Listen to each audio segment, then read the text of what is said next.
Hello friends, welcome to Dhana's tips. இன்றைக்கி நம்ம பூசற இலையை பயன்படுத்தி ஒரு இனிப்பு கொழுக்கட்டை எப்படி பண்ணுறதுன்னு பார்க்கலாம். இந்த கொழுக்கட்டை செய்கிறதுக்கு நான் பூசற இலை எடுத்து வச்சுருக்கேன். இந்த இலை பார்த்திங்கன்னா சாலையோரங்களில் மரமாக வளர்ந்துருக்கும். கிராமத்துலலாம் இது ரொம்ப அதிகமாகவே கிடைக்கும். இந்த இலை எடுத்துக்கோங்க. கடலைப்பருப்பு 100 கிராம். கடலைப்பருப்பை 1 மணி நேரம் ஊற வச்சு எடுத்துக்கணும். பச்சரிசி மாவு 200 கிராம். தேங்காய் 1 மூடி. வெல்லம் 2 அச்சு பொடிச்சு எடுத்து வச்சுக்கலாம். ஏலக்காய் 3 இடித்து எடுத்து வச்சுக்கலாம். எண்ணெய்.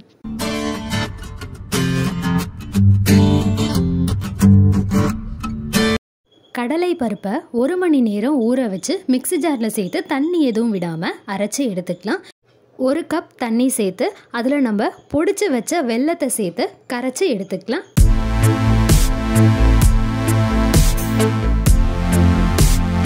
வெல்லம் பார்த்திங்கன்னா கரையிறதுக்கு ஒரு 10 நிமிஷம் வரைக்கும் ஆகும். 10 நிமிஷம் ஆயிடுச்சு. வெல்லம் நல்லா கரைஞ்சிருச்சு. இப்போ இதை நம்ம வடிகட்டி எடுத்துடலாம். நம்ம வடிகட்டும் போது பார்த்தோன்னா வெல்லத்தில் உள்ள மண், கல், தூசி வேறு ஏதாவது இருந்தால் கூட அதை வடிகட்டியில் மேலே தங்கிடும். இந்த மாதிரி வெல்லத்தை நல்லா வடிகட்டி முடித்ததுக்கப்புறம் நம்ம கரைச்சி வச்ச வெல்லத்தை திருப்பியும் அதே பாத்திரத்தில் சேர்த்து பாகாக காய்ச்சி எடுத்துக்குவோம். நம்ம முதல்ல பார்த்தோன்னா வெல்லத்தை கரைச்சி தான் எடுத்தோம். இது பார்த்திங்கன்னா நல்லா ஒரு மாதிரி திக்காக இல்லாமல் தண்ணியாக தான் அது இருக்குது. வெல்லத்தை நம்ம பாகாக காய்ச்சி எடுக்கும்போது இந்த மாதிரி திக்கான ஒரு கன்சிஸ்டன்சிக்கு வரணும். வெல்லம் நல்லா திக்காகி ஒரு கெட்டியான பாகாக வரணும். இப்போது பாகு தயாராகிடுச்சு. இந்த மாதிரி பாகு தயார் பண்ணி முடித்ததுக்கப்புறம் இதில் தேங்காய் துருவலையும் ஏலக்காயையும் சேர்த்துட்டு நல்லா கலந்து விட்டுக்கலாம்.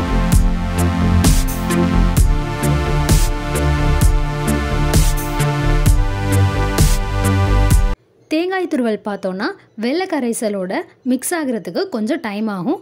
நல்லா மிக்ஸ் பண்ணி விட்டு முடித்ததுக்கப்புறம் நம்ம அரைச்சி வச்ச கடலை பருப்பு அதில் கொஞ்சம் கொஞ்சமாக சேர்த்துட்டு கலந்து விட்டுக்கலாம். அப்போ தான் நமக்கு மிக்ஸ் பண்ணுறதுக்கு ஈஸியாக இருக்கும்.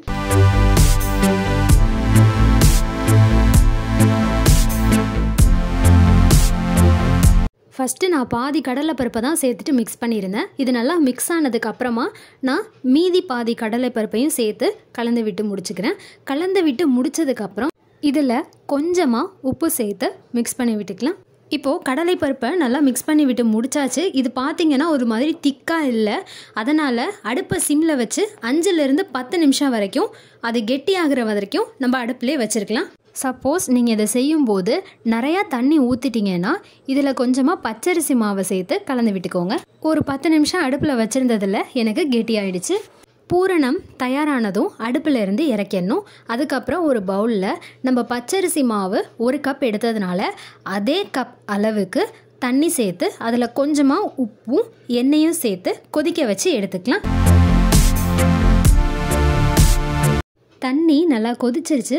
இப்போ இதில் பச்சரிசி மாவை சேர்த்துட்டு அடுப்பிலிருந்து இறக்கி நல்லா மிக்ஸ் பண்ணி விட்டுக்கலாம்.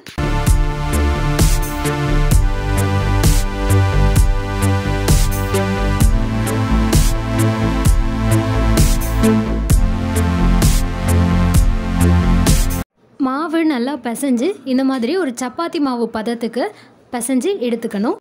அதுக்கப்புறம் இந்த மாதிரி சின்ன சின்ன பால்ஸாக உருட்டி எடுத்துக்கலாம். ஒரு கிண்ணத்தில் இந்த மாதிரி கொஞ்சமாக நல்லெண்ணெய் எடுத்துக்கிட்டு நம்ம பூசற இலை ஃபுல்லாக தடவி விட்டுக்கலாம். அப்போ தான் கொழுக்கட்டை நமக்கு ஒட்டாமல் வரும்.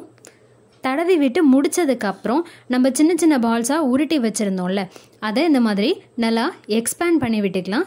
பூரணத்தை இதில் கொஞ்சமாக வச்சுட்டு இலையை அப்படியே மடக்கணுன்னா அந்த ஃபஸ்ட்டு ஹாஃபும் செகண்ட் ஹாஃபும் நல்லா ஒட்டிக்கும்.